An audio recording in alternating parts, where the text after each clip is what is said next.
Welcome back. By now, you've seen the video of the angry mother smacking her son who was rioting in Baltimore this week. The video of Toya Graham quickly went viral, with many online calling her Mother of the Year. But not everybody was quick to call her actions heroic. Joining me now is Stacey Patton. She's a journalist who says Toya's actions only make children more vulnerable to violent behavior. This week, she wrote an op-ed for the Washington Post, which was titled, "Why is America Celebrating the Beating of a Black Child?" Also, here is Congressman Bobby Rush. He praised Toya's actions on the House floor, saying more African-American mothers need to take control of their children.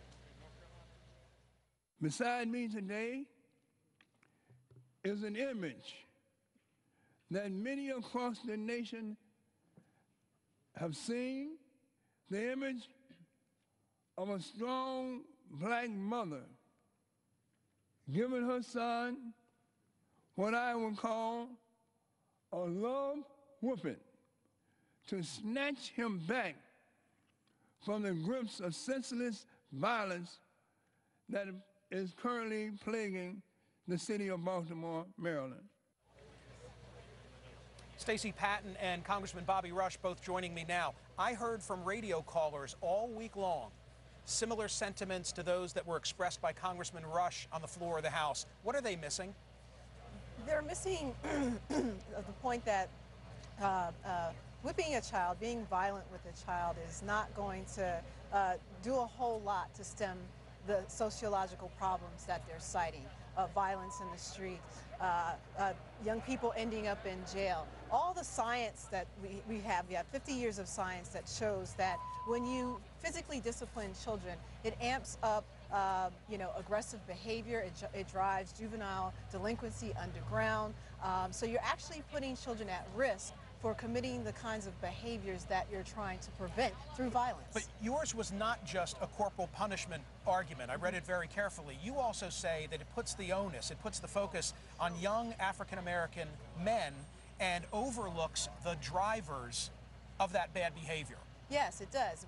So a lot of people are celebrating Toya Graham's actions because it confirms for them, see, black children just need more whippings. That if we get more people to stay home and hit their kids, then that's going to solve everything.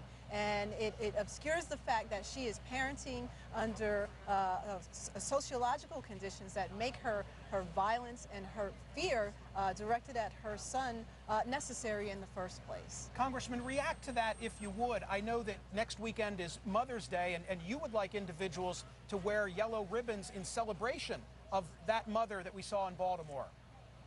Well, I certainly would like for women to celebrate in their by wearing yellow ribbons, because I think that what Toya Brown did was really really very courageous. She stepped in the midst of harm's way, and snatched her son out of harm's way. Now, I think that if we want to focus in on the actual whipping, then that will, or the what I call the love whipping, that would be missing the point that I'm trying to make. The point that I'm trying to make is that if we're going to deal with the violence that occurs day by day in our own community, the only thing that remains for us to do, we marched every week. We've had all kinds of vigils, all kinds of outcries, all kinds of other programs. The only thing that's left to the victims of this march is for mothers to organize themselves into a body, into an entity, and begin to take back the streets themselves. The power of motherhood is a power that has not been utilized significantly in this effort to create a nonviolent society, a nonviolent community. And I'm telling you that the power of mother is real, is there, it's intense. Nobody can react to the primal scream of a mother whose son or whose daughter, but primarily whose son, is suddenly killed and pronounced dead. That primal scream is a scream that no other human being can utter. I've heard it myself. All right, I've seen others scream in the same manner. And that primal scream is the essence of the power. And I think that what Ms. Brown was attempting to do, she wasn't dealing with any scientific fact or some other kind of theory. She was just trying to snap. I think what you're saying is not so much that you're devaluing the role of motherhood, but rather there are other factors at play here, and that's not just get caught up on what mom was doing. Exactly. See, here's the thing. You can't fight violence with more violence. You can't fight oppression with more oppression. You know, I hear a lot of talk about how this mother's actions were about keeping him safe.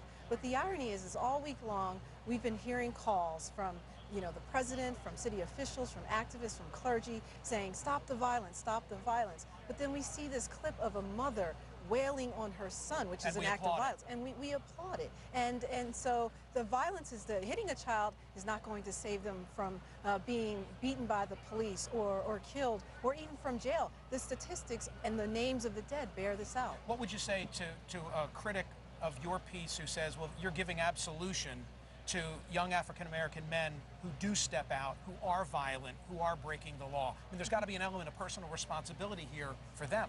So I think they're projecting something that I haven't written on the page. I'm not giving absolution to it, but I certainly understand.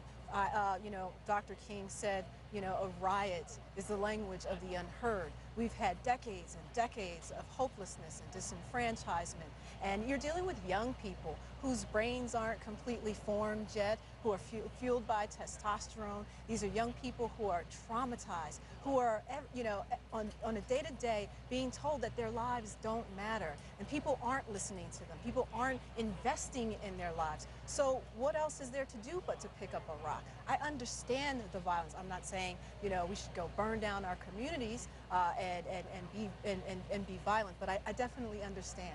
You think there's more acceptance? By the way, we lost Congressman Bobby Rush. I just don't want folks to think I was being disrespectful by not including him. Do you think that there's a racial divide on this issue? When I take telephone callers to my program, I sense that there's more acceptance in the African-American community of corporal punishment than there is, say, among suburban whites. And I saw this in the Adrian Peterson case where he famously said he used a switch on his son.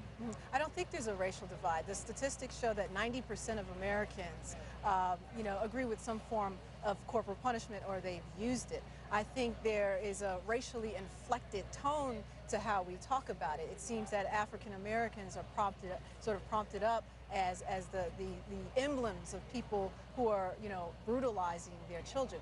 Here's where there is also a racial divide is in terms of, you know, the disproportionate prosecutions for child abuse.